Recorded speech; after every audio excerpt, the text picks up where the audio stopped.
episode of New Level Relationships. I am your host, Martinique Brown, and I'm so excited that you guys are here to join us today. You know why? Because we are having a fabulous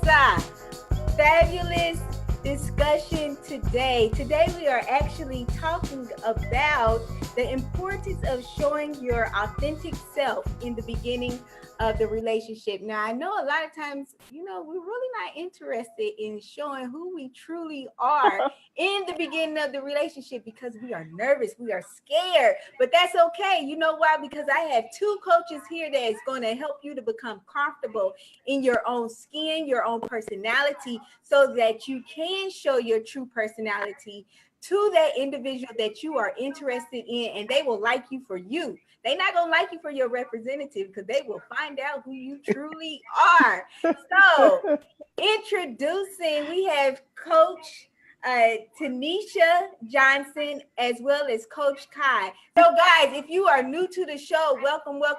The way that we make this show so much more entertaining and interactive is that you post your questions and your comments in the description box. Also, all of the coaches' information is in the description box. So you don't have to worry about, like, how do I find Coach Tenita? How do I find Coach Kai? It's all laid out right there in the description box for you. Make sure you go ahead and share this video now. We're going to pause for like 20 seconds. Not even 20, like 3 seconds. So you can go ahead and share. I know you shared it. Because you know what? We have to become comfortable with who we are, who God created us to be as well. So with this show, the reason why I developed it is because I wanted individuals that's in relationships as well as singles to be able to get professional advice from professional relationship coaches. So before we get started, guys, I just would like you to introduce yourself to our viewers and just let them know a little bit more about your area of specialty. Starting with Coach Kai. So, hey guys, you may have seen me here before. I am, of course, Coach Kai. Sometimes folks call me the green tea and donut diva. I have owned and operated my organization called Kaiism for the last few years. And as a matter of fact, in that organization, I do a lot of life and relationship coaching. And so it's been a love of mine for about 23 years. And along with that, I am a best-selling author. Written called Green Tea and Donuts, 6 Simple Steps to Living Your Best Life. And the second book is Total B, Living Unapologetically in a Boss-Like Femininity. So, guys, it's wonderful to be here. As I said, I am a life and relationship coach, and I have, the honor to also be a personal growth strategist and a relationship resilience coach. So it's very important to me for folks who live in Christian lives together or separate, that they are able to live well within their relationships. Definitely. Good evening, good afternoon to some if you are in California. Right. My name is Tenita Johnson, authorpreneur, editorial guru. A lot of people know me for editing, authorpreneurship, grammar, spelling, punctuation. But me and my husband are very well known for marriage ministry and raw and uncut marriage. We believe in being the authentic married couple. So we post the good, bad, the indifferent, the ugly, and the not so pretty on Facebook. So people know that there are real marriages, there are real people in marriages. And yes, we are really happy. I know that's right. You got to tell people like, oh, they just fronting. They are like, no, this is the real deal. Yeah. That is really good. So, like I said, guys, if this is your first time tuning in, thank you for taking time out of your busy schedule. And I really do mean that because we could be watching so many other things. But maybe you say to yourself, you know what? I'm living a lie and I want to show this person my true self. And you are at the right place. You are watching the right show. So, coaches, question for on the table right now. Why do you think we struggle to show our authentic self to our potential mates? And you guys just jump in, however you feel. All right. So I'm gonna go first. I think I think we are afraid of vulnerability. And let me just say, not in romantic relationships, but in friendships, on our jobs, we're afraid that people will judge us, that people will think less of us. Yes. And at the root of that is the root of rejection. And nobody really likes to be rejected. Nobody likes to be an outcast. Nobody likes to be not a part of the in crowd, quote unquote. But we're all made differently. We're all made uniquely. But I think a lot of people hold back because there's this fear of they're going to judge me. They're going to laugh at me. They're going to talk about me. And if they know my weaknesses, then they almost have one level up on me and they can use it against me somehow. Mm-hmm. That's good. And so, Tanisha wrapped it up all so well and a nice pretty bow, because really that's what's behind it. And it's unfortunate because we live in a society that does not truly accept authenticity, right? That's right. And so people live behind shadows. It's what I call shadow people, right? You're initially going to date the representative or the shadow person of the person that you think that you're becoming involved with. And it's not just, like Tanisha said, it's not just romantic relationships. These happen in professional relationships. These happen in, environments where you're passing each other in religious organizations. It's across the board. So it's not just in intimate relationships that this happens. Definitely. And I think that I know my struggle with this has just been defending why I do the things I do, when I'm showing my true self. So I just want to throw that out there. I'm with y'all, viewers. I'm with y'all too. So what do you feel are the benefits of actually showing your authentic self in the beginning of a relationship? So for me, if you quote unquote truly want to be happy, that's where authenticity is really important, because you need to show your true self, right? True happiness does not come unless someone actually knows who you are. Hey, honey, your feet don't, right? Right. That part. I love you. I mean, if you're hiding behind a lot of things, it takes so much longer to get to know someone when you have this facade, right? And so, when you want to get to the core of happiness, right? Because who can be happy hiding? You can't. And it's unfortunate. So to get to true happiness, you really need to get to that place where you can be true self. Not a lot of people know what that is. Right. And I was going to say, it's not so much for the other person, but it's for you. It's really for you learning to be okay with who you are. So when my husband met me and we were dating years and years ago, I used to carry hot sauce in my purse, and he was embarrassed by that. But listen, I was not, because I'm good going to J. Alexander's and Morton Steakhouse, using my hot sauce and pulling out my Frank's bottle of hot sauce. He, on the other hand, was not. And he was like, you can just use the Tabasco at the restaurant. And I'm like, it's not the same. I want Frank's Red Hot. And so everybody knows I'm crazy about hot sauce. I'm crazy about chicken. Chicken is like my favorite food group on the planet. And so when he met me, I was doing those things. Now, I no longer do those things, but trust me, it took some years to grow out of it. And it took some wisdom for me to stop carrying hot sauce to restaurants. But let's be clear, when he met me, I was doing that. And so I was committed to being my authentic self all the way. That's good. So I know, Coach Kai, you actually mentioned that some people don't know their true self. How do you begin to find out who you truly are? Oh boy. You want me to go? Kai? You go ahead, Tanisha. Wait, let me start out with this though. So we live in a society that is truly a technology society, right? And so we're so very off hands off with a lot of things, including who we are as people, Mm-hmm. right? And we are unfortunately educating even our young children now to be living in this AI sort of a world, right? And it's not touchy feely anymore. And so when you take things like that out of play, you begin to lose a sense of what self is, right? And so, Mm-hmm. you know, unfortunately, families are such that you need to send your children to daycare. You know, you don't have that at-home mom anymore.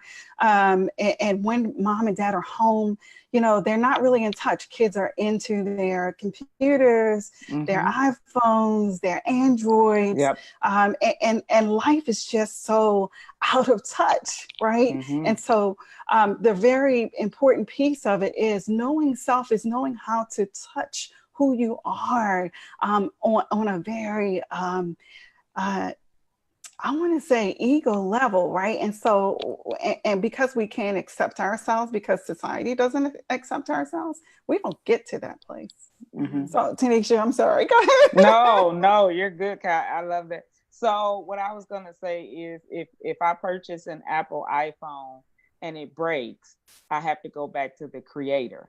And so we have to go back to our original source.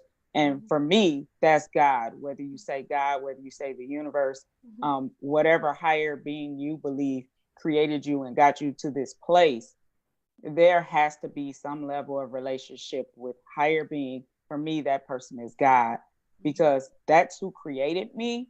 So how can I look to the world to really define me when the world is not who created me? And so there are many things that will be thrown at you as far as identity, and you should try this and you should try that, and you should be in this group and you should join this sorority and join that fraternity. And you really just have to know who you are and set those boundaries for yourself and be okay with that. If you want blue hair, listen, rock blue hair. If you want purple hair, great. If you want to get gold teeth in 2019, go for it.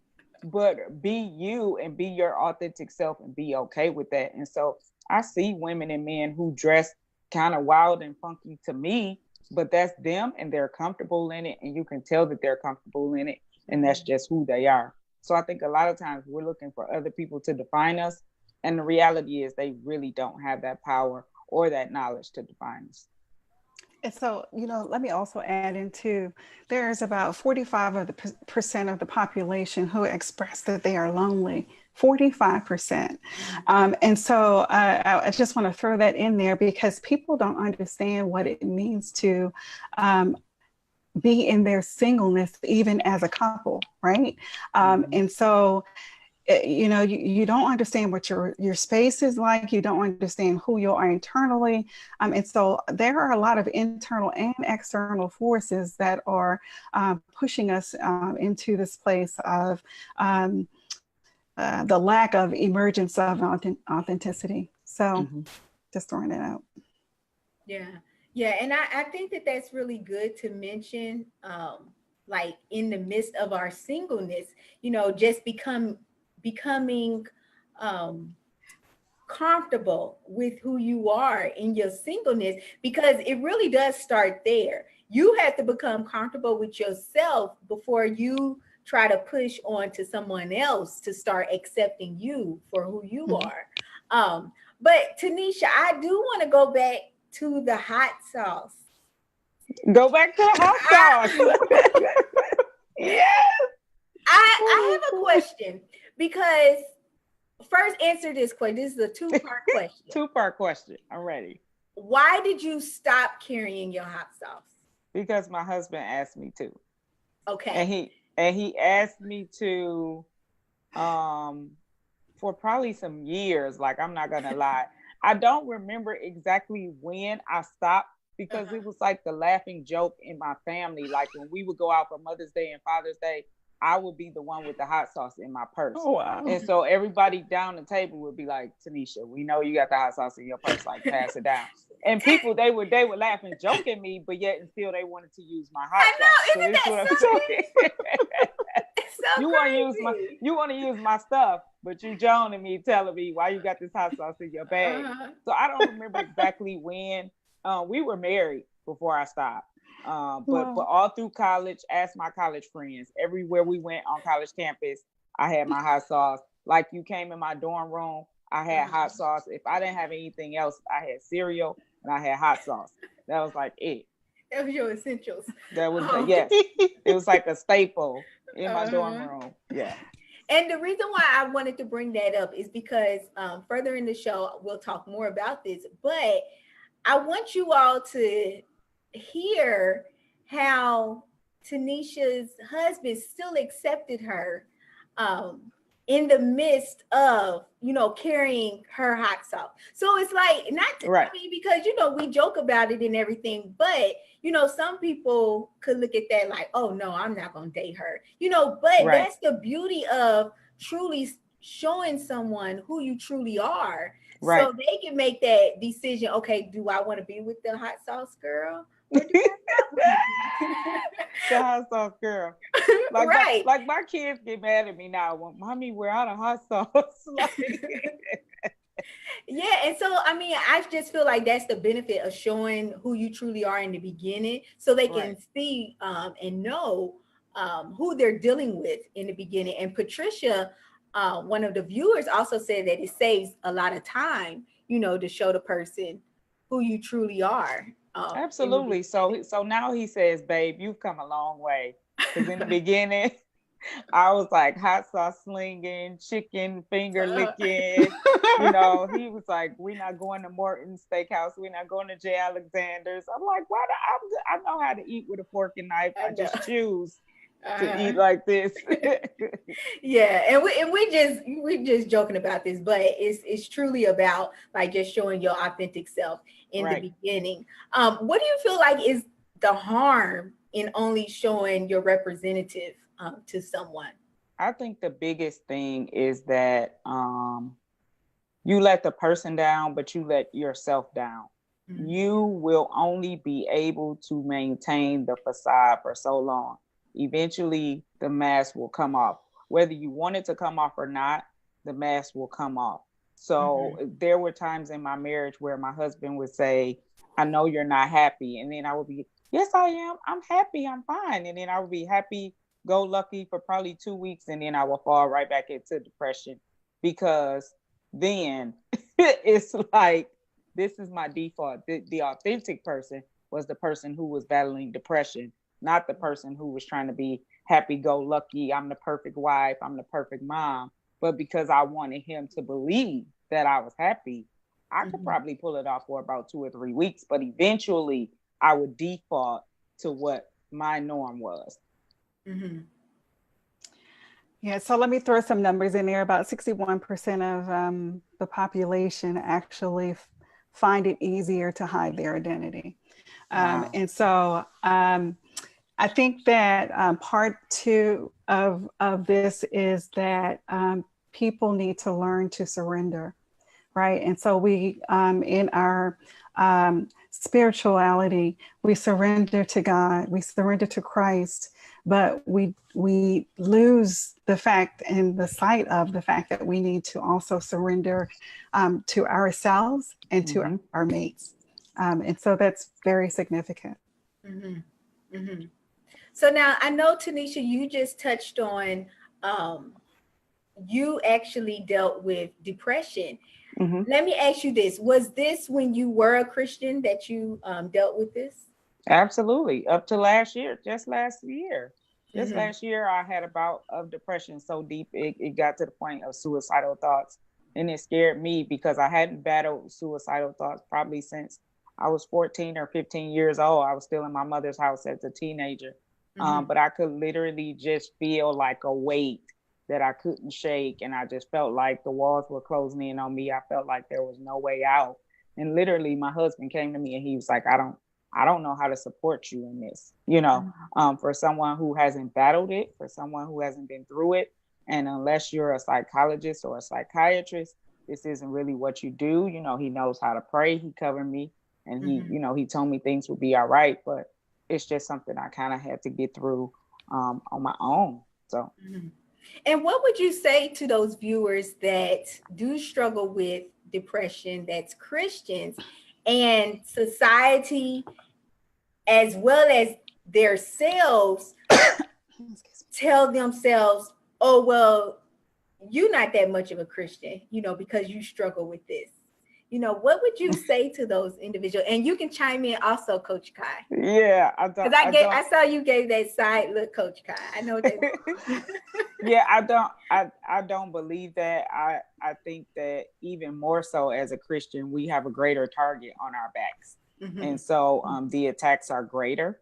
The forces seem darker. They seem as you elevate and you ascend, the warfare seems to become much, much greater.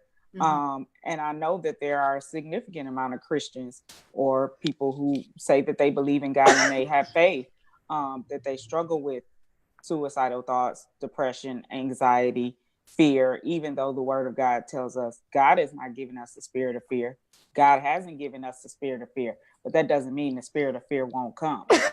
And so I think a lot of people think, oh, well, you just need to have greater faith and you just need to praise him through it. And you just need to, I'm telling you that I had people praying and covering me and speaking in tongues and laying hands. And I'm telling you, it did not work.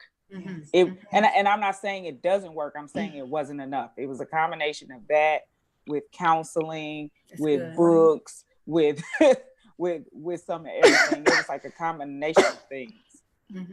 And I'm glad that you mentioned the counseling aspect, because I think so many times we don't believe or realize that God blesses individuals in different professions. That's right. That are psychiatrists and psychologists and counselors. And so God anoints them as well, y'all. So utilize them. Yes. Listen, I got a counselor on speed dial and she is up the street. I will text her tonight. Like, I need to talk.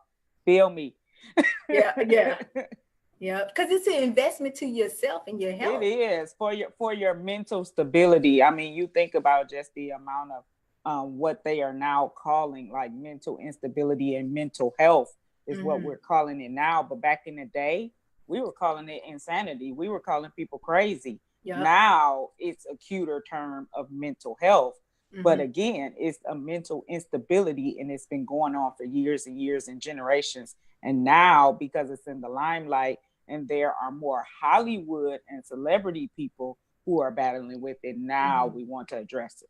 Right. Let me jump in on that because, and Tanisha, I'm so grateful to hear you say these things because, at some point, there are what we call boundaries and issues of privacy that we come to grow and accept as our rights, right? And as a community, especially amongst the diaspora, right, we have this issue with dealing with mental health issues. And we also in our community have an issue with dealing with wholeness in its totality, right? And so when I say that, I really want the listeners out there to understand that, you have to understand that there's your spiritual self, there's your mind self, there's your spirit self. Emotional. There are emotional. There are so many different aspects to who we are as God's creatures, right? And so we need to get out of this funk that we have where we hide behind these boundaries and the privacies that we set up, right? You are born into this world naked, right? And you're going to go out of this world naked. Right? Maybe with some clothes on, but still naked. Right, you still naked, right? And so, and I'm gonna blame it on the Garden of Eden, right? They ran about it there, and they felt their nakedness, and they wanted to hide, right? And so, as a human race, we have not come to grips with the fact that, as naked as you are to your creator, you need to be as naked to your significant other. Now, let me put some things out there, right? Because I just need to make it clear. Who I am to my husband versus who I am to my boyfriend, two different things. Oh, sure. Well, Right? should be. It should be. For some people, it's not. It's not, right? And so I know we live in a world where it's a little different, right? And Yeah. so my values are a little bit different from other folks, right? But even still, right, you have to understand that, you know, there should be some boundaries put in place, right? Because that nakedness shouldn't totally be there, right? Sure. If you haven't taken it to those steps, right? And so let me get back to what we call the real world experience, right? And so we've got listeners and viewers out here who say, well, you know, I ain't got to be married to somebody. I can live with them, and you know, and it's going to be what it's going to be. And I get it, right? But at any point when you are so involved intimately with your partner, whether it be man or woman, you need to understand that if you're going to have true happiness, if you're going to have a true landscape of understanding between the two of you, yes, you need to be authentic. Yes. Period. Yes. Mm-hmm. And I'm not sure, Patricia, if you're asking a question, but you don't have to respond, Coach Kai, but she made a comment or a question. It says, so with your relationship, you should be naked. Is that a question, Patricia? I'm just asking. But I do want to comment on what you just said, Coach Kai, about showing who you truly are to your husband and to your boyfriend. And those are two different commitment levels. And I'm reading a book is called Choosing God's Best. And so what the what the author is really trying to teach us is to move from dating to courting. All right.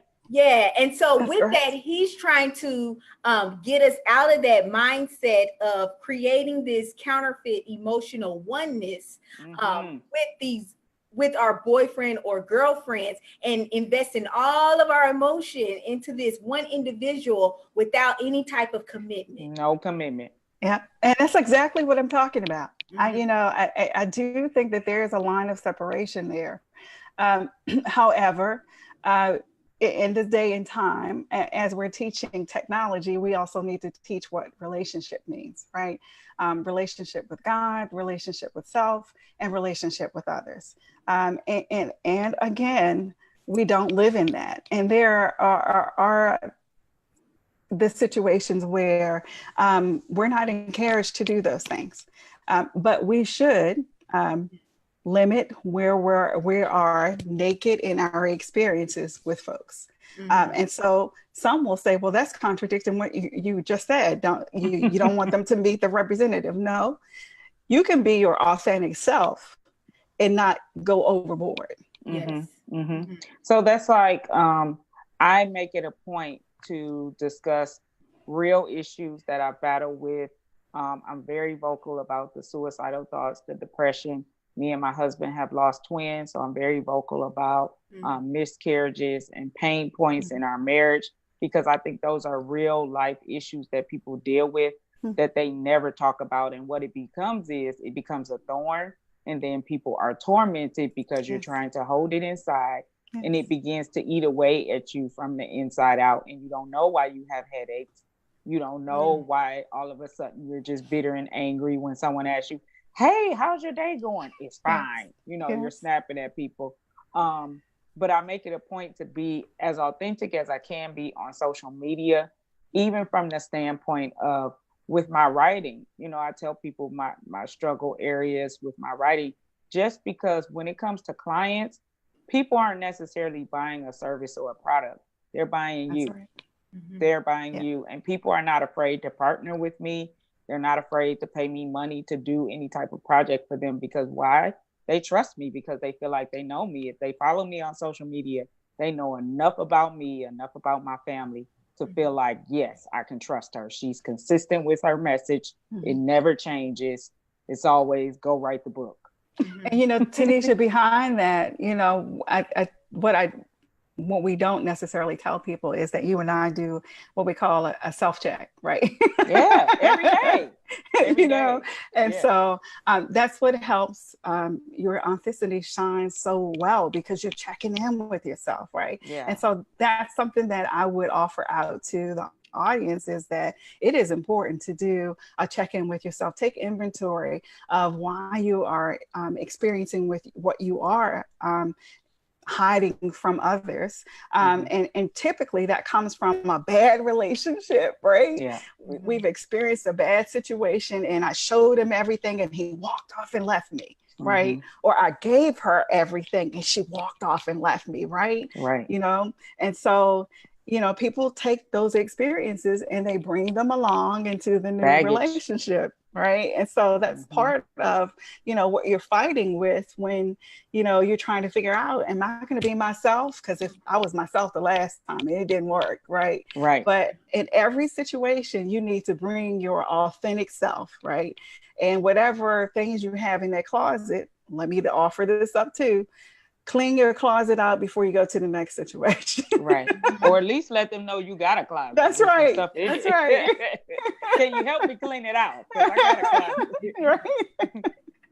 That's so funny because I hope he's not watching, but I know I was talking to this guy, and so he was just telling me like how many kids he had.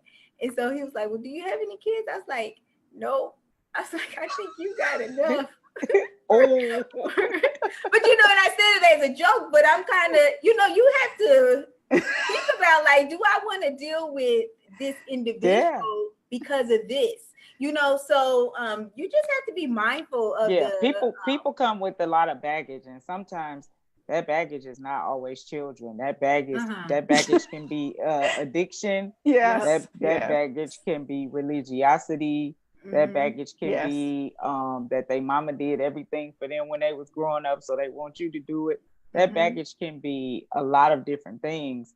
So we just have to be able to say, okay, am I willing to help you unpack the baggage? Are we gonna leave that baggage packed up, or is it just a suitcase in the corner that we never touch? What are we doing with this baggage? Yes. And Tanisha, don't leave out the one that he's exactly what I want, but he just needs to tweak this. Right. Just so I'm gonna change him a little bit. Yeah. And he probably won't change that part anyway. He'll change everything but that. Yeah. And I think that's just a thing with becoming older and maturing, you know, that something within somebody may change down the line. Sure. But are you willing to accept this individual before this change? You know, because if you're going into it with that mindset of this individual will change, they're going to begin to feel like, well, you don't accept me. Right. Right. And we just have some people that's tuning in. Make sure you guys go ahead and share this video. And I know that Tanisha actually just mentioned our social media.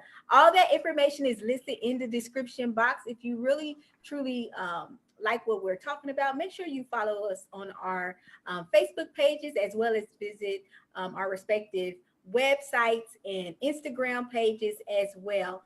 If you really like these two ladies and really resonate with them as coaches, their contact information is in the description box, and they would love to just take some time to get to know you a little bit, just to see if you guys are a true fit on you know, the client and relationship coach relationship that you guys will actually I have a disclaimer. I have a disclaimer for mine. I tell the wives, don't call me if you calling to complain about your husband, because you got about 3 minutes and then we start going into prayer. So I'll be like, Coach Tanisha, you said this was a free 15-minute discovery. Nope, you got 3 minutes that we're going into prayer. Right. So how would you actually help someone become comfortable with rejection? And the reason why I'm asking this question is because the reality is, when you show your true self, not everyone will accept you. I mean, but that's part and parcel, what you're going to deal with life. That's life, right? And so not everybody's going to accept who you are. They're not going to accept the fact that, your eyes are blue or your hair is gray. They're just not going to accept it. And I think that's part of the balance of authenticity, right? It's that place where you have to understand that there is not one being on this planet Earth currently who is walking in perfection, right? That's right. And so, part of that too is understanding that you have to balance and be honest with the fact that I'm not going to be everything that this person wants me to be. Right. And I have to be willing to accept that. And that's part of the reason why we have a lot of issues right now, right? It's because, this person's got in their mind, like I just mentioned a few minutes ago, oh, I'm going to change him, right? Or I'm going to change her, right? That's right. And so, they're letting all of this override sanity, right? That's true. And so, let's just put it out there. Folks need to understand and accept that you're not always going to be somebody's eye and, apple in the eye, it's going to have to be that way. And so, we also suffer from instant gratification, right? I want that and I want that now. I want it now. Yep. So, Tenita, I'm gonna throw it over to you because I can go on and on. I think I'm so glad we're talking about rejection, because in all honesty, this is something I'm yet still walking through. I wouldn't say that I've mastered it. I'm almost 40, and I wouldn't say that I've already mastered uprooting the root of rejection. For me, it is a root. And I would argue that a lot of people deal with rejection based on whatever level of rejection they experienced in their childhood. So if you grew up in a home that wasn't loving, if you grew up in a home without a father or without a mother, you automatically programmed in your head, somebody didn't want me. Why? Somebody threw me to the side. Why? If you were molested or raped, somebody abused me, so I must be lower than my sister or my cousin because it happened to me and it didn't happen to them. So these are the questions that begin to play in our minds for years and years and years. And we take it into adulthood. And now that rejection shows up when your girlfriend won't return your call or your text right away. And you're like, why are you still my best friend? What's up? You don't want to talk to me? Like, I go down a rabbit hole. I'm all like, oh God, their season is up in my life and I just can't get over it. Like, I'm crying, I'm emotional, I'm waking up thinking about it. Like, maybe I just need to repent. Maybe I need to ask for forgiveness. And God is like, they just missed your call. Right. Like, they just missed the call. Like, but I went down this rabbit hole of rejection. And it's like being in a vacuum. It's like being in a vacuum. But there's a root to it. So a lot of people who struggle with extreme rejection, there's a root. Maybe, like you said, maybe a previous love relationship, but even going as far back as, did you have your father? Did you have your mother? How did your grandmother treat you? How did your grandfather treat you? So as coaches, is that a topic that you could help your clients with, or do you feel like they would need like a therapist for that? Or do you they probably level? Well, and when me and my husband work with couples, or when I work with women, we usually talk about, we ask the hard questions that a lot of people don't want to answer. We ask, what type of household did you grow up in? And was your father in your life? Was your mother in your life? What's your relationship like with those parents right now? Because when you think about it, our relationship with our parents is like our foundation. And so if that's broken, then everything in your life is like, from that point on, is broken. You're seeking to fill that void in friendships and love and sex and boys and girls. And you're just looking for it in money and, flashy cars and different things. We're looking to fill the void, and we don't really even know what that void is, because for some people, we've never had it. Right. So for me, I will definitely sit down with the client when I get to that place where I think that there is something more that they need beyond coaching. I'm going to refer them out, right? I am not at all We're not a counselors. counselor, right? And I don't even put myself in a place of advisement. You know, I'll make the recommendation. You know, here are some tools for you. But at that point, I will have to refer that person out because, you know, that's beyond the scope of our relationship. Mm-hmm. Mm-hmm. Yeah. So now I know that Jerry is actually watching the show. And Jerry, I just have a quick question for you. Is this actually a question that you're stating? How do we deal with our baggage in an inauthentic way? Or is that a comment that you're putting out there? So just let me know, Jerry.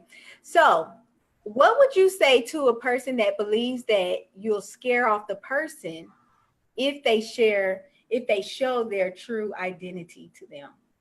Then that's not your person. That's right. And I say that bluntly because I follow that in business. When you think about it from a business standpoint, see, take the emotion out of it. That's take right. How you feel and all the goo goo gaga. Take all that out.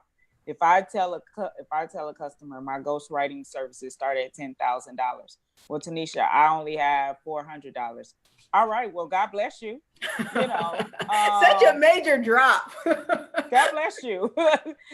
And let me refer you to somebody else. But you are clearly not my client. Right. And so I think a lot of times we find ourselves bending. A lot of women will say, I'm a Christian, I'm trying to live celibate. And men hear the word trying. That's right. And so they start testing that because it's like, well, are you celibate or you're not celibate? You said you're trying. So are you bending on it? Are you flexible?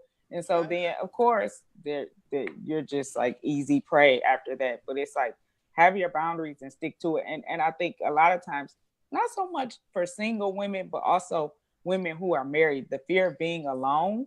Like this thing that you're going to be in this 1-bedroom apartment and you're going to look around and it's just you and like all these wine glasses, no kids, no husband, no like that. And cats.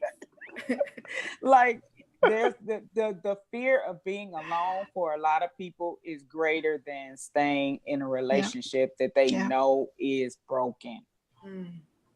That fear is so much greater that they would rather be with somebody that they know is coming home at night. He may not come home every night, but eventually he's going to come back. And he may not be hitting me every night, but eventually he's going to stop. So we start to bend and break because it's better than not having anything. So we settle for a piece. Yeah. And it goes back to the language that we use, right? And so a lot of times you hear people say things like, I don't want to be alone. And really what they mean is the loneliness is going to kill me, right? That's and it. So, and they don't understand that being alone is very different than loneliness, right? And you know, like I said, it just goes back to so many things at that elementary level, that primary level. And Tanisha, you're so right. It goes back to childhood, right? And it's what you grow up in. It's what you see. It's what you don't see. Right. What you don't hear. That's right. What you don't hear. And so all of that plays a part. And you know what? The reason why I asked that question is because I know my struggle was when I met a guy, I had already married him in my head. So I've already fantasized about him, and you know, we've already babies. We had our kids. We done graduated from college and everything. You know, so we've already created this world in our head, and so we've become so afraid to show who we truly are that we think that we're going to scare them off because that's no longer that individual is no longer a part of that world that we've created in our mind. And I think that that's just so dangerous, you know, to think that someone would just scare off so easily. And especially if you showing your maybe 75%. Yeah, if you showing 75% of your representative, then they really gonna run. Right. They so like my husband knew. He was like, she's kind of ghetto. She's walking around with hot sauce in her purse. Like, so now it's this running joke like, oh, you bougie now. Remember when you used to carry hot sauce in your purse, but it's one of those things like, he accepted me with the hot sauce bottle in my purse. So, Yeah, that is so true. So what do you think that there is any beauty in our imperfections? I'm sorry. Let me say that I again. think that rewind. Do you think that there's any beauty in our imperfections? I definitely do. Yeah, I think that's what makes us unique. The things that we see as flaws are probably the things that God sees as those, like they're like birthmarks. It's like, this is how I distinguish my children. Right. And so the things that we say, oh, I wish I was slimmer, I wish my head was smaller, I wish my eyes were smaller, I wish my lips were more full, and it's just like, just be who you are. Yes. If you put on makeup, If you don't want to wear makeup, fine. Do something different with your hair. But I mean, just be, and be okay with just being. We are not comfortable with just being who we are. And a lot of times it's like, oh, well, let me look at her and she has purple hair. Maybe I should dye my hair purple. Well, now they have blue hair. Maybe I should dye my hair blue. And it's just like, what do you like? Do you even know? Again, that goes back to your identity.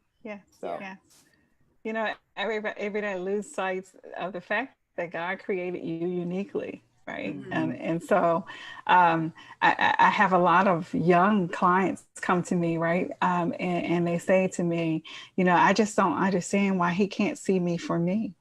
Right. And my question is always, how do you see yourself? How do you see yourself? Yeah. Right. Because if he can't see it and you don't understand why he can't see it, then that tells me you can't see yourself either. And so, you get to the place where it's like, okay, I sometimes have to say to clients very straight faced, well, do I look like you? Do I sound like you? Do I think like you? And, of course, you know what the answers are going to be. And then you say, it's so beautiful to know you. Right. And they look at me like I'm crazy. Right. Like because what? they don't get it. Right. They don't accept it. And they don't. And so, I try to do an exercise with my clients sometimes who are faced with that. Right. And so, you would get these famous vision board parties, right? And I get so upset when I see them, right? Because you can have a vision board party, but before you have the vision board party, I need you to have a victory party, right? Wow. Right. And so, because you need your victory, you need to get loose of some things. And one of those things is not knowing who you are, right? You need that victory party first before you can have a vision. I can't accept that you will put a vision board, this guy that's buffed and a beautiful car, beautiful eyes, beautiful body, but you don't even know who you are. So who is he coming after, right? And I hear women say, well, that's my Boaz. And I'm like, well, maybe. Who is he coming to look for, right? And then too, Coach Kai, there are people, not just young girls, but grown women. They don't like looking in the mirror. They don't like rolling out of the bed unless they have a full face of makeup on. Like if they're not eyelashes and everything. They don't want it. They sleeping in it like a whole face.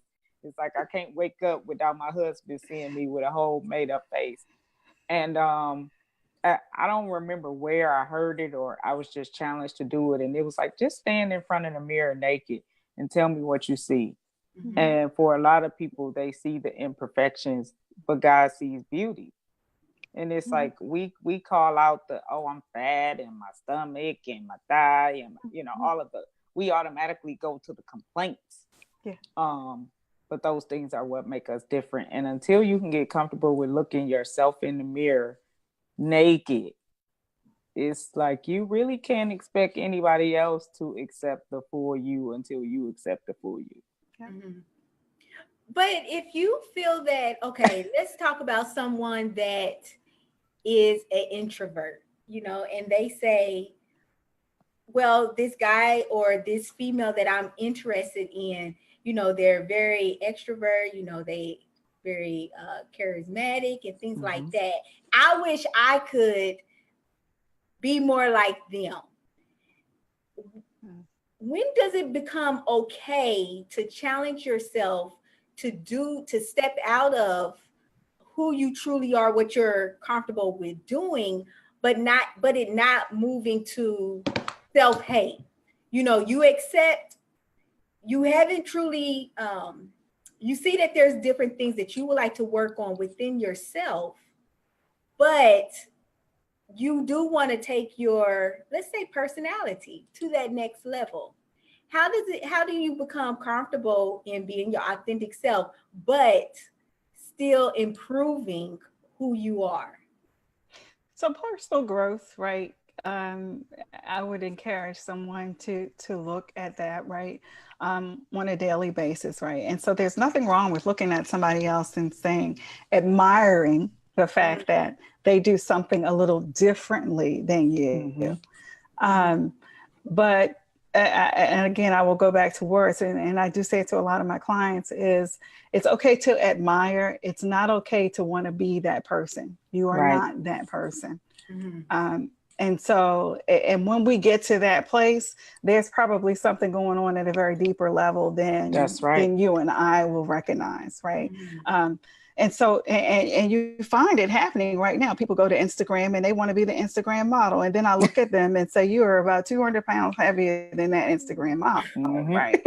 And so let's face the facts, right? So who are you going to be right now? Are you going to choose to be yourself and accept who you are? Because who you are at this moment in time is exactly where you need to be. Right.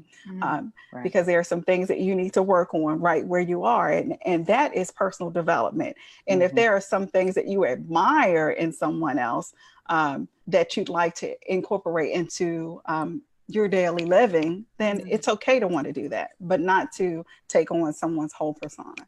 That's good. That's good. And I'm glad that you, Coach Kai, I'm glad that you brought up Instagram, because I feel that with social media, we are seeing these people are living their best life. The best I'm life. telling you. I mean, everybody is millionaires on Facebook. And I don't know how y'all doing it, but y'all doing it. The best life. Yeah. But I found myself with this young lady that I was following on Instagram. I found myself wishing, like, I wish I could be at that party that she's at. I wish I was around those individuals she's around, that she has taken pictures of. And I said, you know what, Martinique, I'm gonna need you to unfollow her. Yes. Because that is not you. That's not your life. And I felt myself wishing that I was living another lifestyle. Another life. You were becoming consumed with it. Yep. Yeah. Yeah. And so that's part of staging, right? So I often have to talk about this, right? When we are putting pictures up on Facebook, Instagram, and all these other platforms, right? These are staged pictures. How many times do we take a photograph and we pose? We say, wait a minute, girl, let me make sure my face is, you got to get this side because, it look better that side, right? And so, and so that's the other part of it too. These lives that you see on television, I'm not absolutely in support of what we see in the media, because these lives aren't perfect, and people are believing that these perfection should be incorporated into their relationships when these are not authentic lives, right? So, and we have to be very careful of that. And as coaches, we always have to say to them, this is not an authentic lifestyle that you're trying to live. I think they are authentic because my pictures are very authentic. However, you are seeing about 1/8 of my life. You are not seeing the other 75% of it. But Tanisha, I can honestly say you're not out there posing in these bathing suits on these beaches, right? Oh no, I'm not about that life. Not yet. But let me get my life together on this fitness kick. Right. So, and so I'm very cautious, right? Because you see these television shows, I don't want to call the name of the shows out, but it's like, that's not real, and we have to be careful about that. We have to say to people, it's okay to have a disagreement with your significant other. Yeah. It's okay. It is. It's okay to get to the place where you want to be silent instead of talk for a little bit, right? Because you need to collect yourself. You need to know where you stand with some issues, right? It's okay to do that. Is it okay to fight physically? No, it's not okay, right? Is it okay to just stop speaking to the significant other and withdraw yourself from your husband or your wife at a certain time with no reasoning behind it? No, that's not okay, right? So we got to be careful about how we look at things from the outside world, from society. Things are not perfect, right? And you have to understand that your relationship is absolutely not going to be perfect. It is going to be perfection in God's eyes because he brought you two together. Right. And so you need to work through that, right? I believe that he gives us those challenges to make us better support his purposes, right? And so, so that, that's really important. And I just can't, I hear you, Martinique. I know what it's like, because I look at those pictures and I look at myself and I'm like, dang, I need to leave about 40 pounds. At the end of the day, at 53, hey, I look great, right? And I'm living my best life. You look good, Coach Kai. People have to get to the place where they understand what living your best life is. It's not those photographs on Instagram. It's your best life. Yes. Yeah. And I think I just feel like sometimes we just compare ourselves too much. It's okay if your hair is short. It's okay if your hair is kinky. It's okay if you that type of guy that, you don't approach every single woman. It's just okay. You have to be okay with, who God created you to be.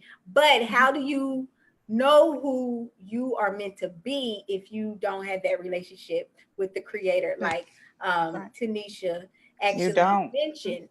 And so with just relationships, what do you feel like is the benefits of being with someone that actually complements your imperfections?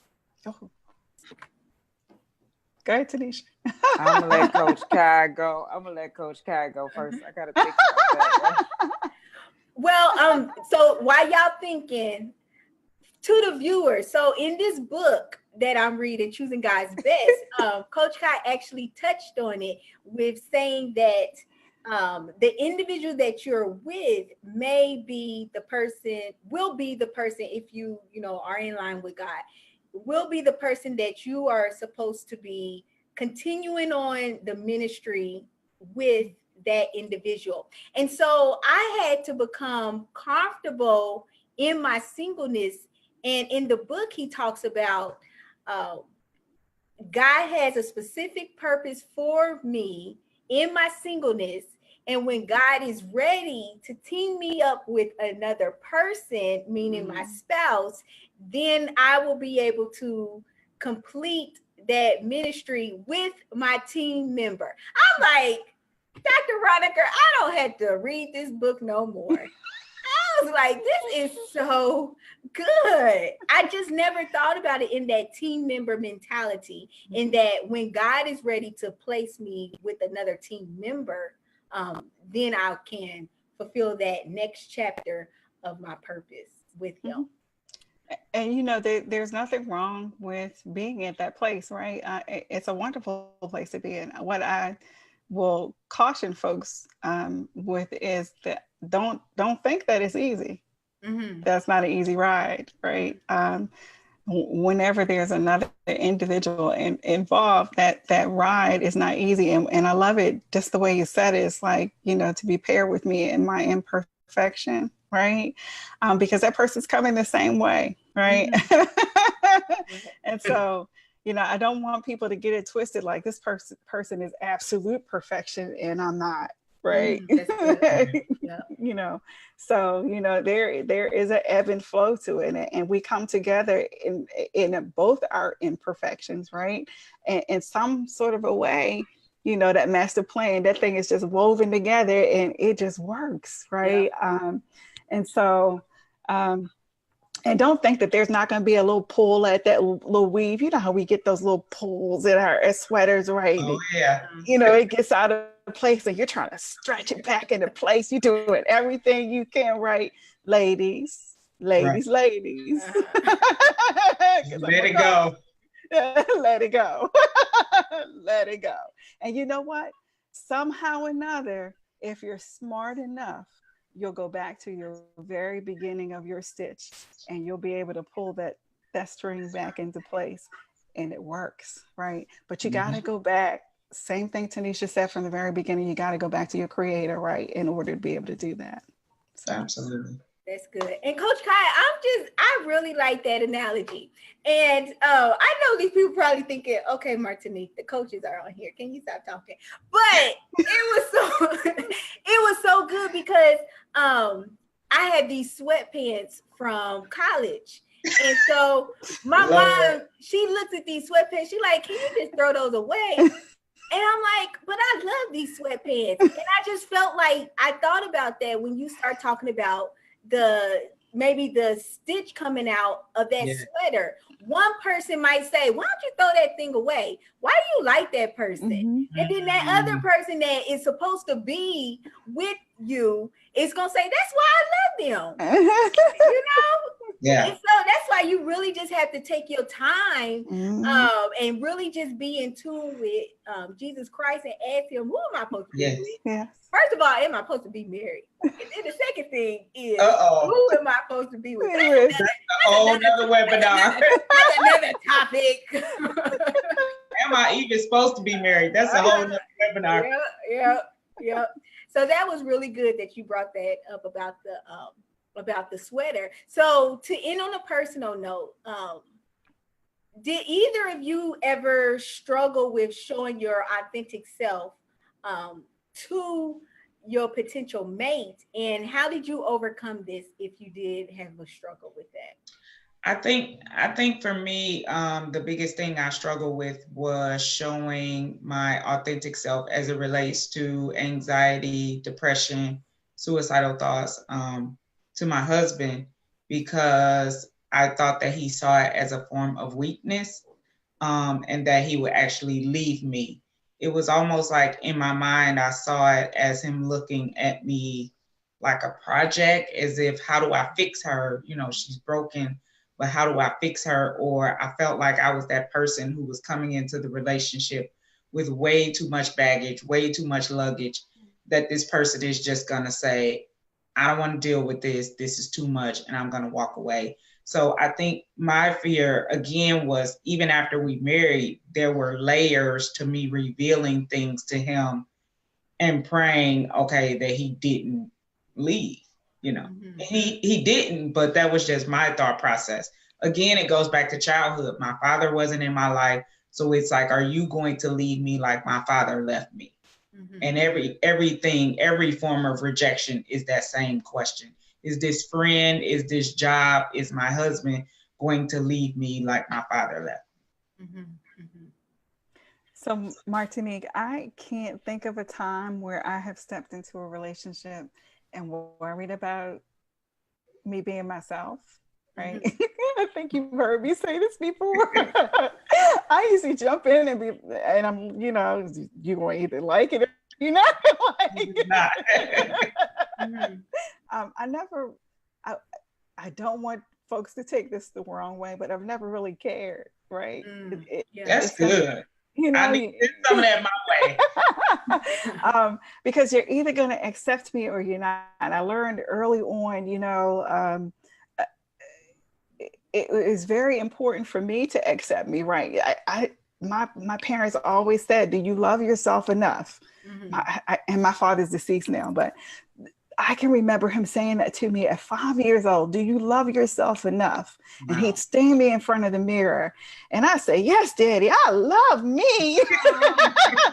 Good. And then he would say, well, don't worry about what anybody else thinks, right? And so I've always had that in my mind. And so when I step into relationships, it's like either you're going to accept who I am, or there's a front door, right? And so, and I'm not going to be angry if you walk out that door, right? Because I have to allow you your space to make that decision.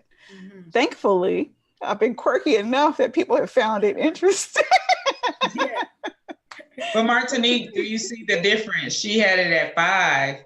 I didn't have it at all. So she doesn't care what people think. I'm overanalyzing what people think because I didn't have it at all. But because she had it, it makes a world of difference.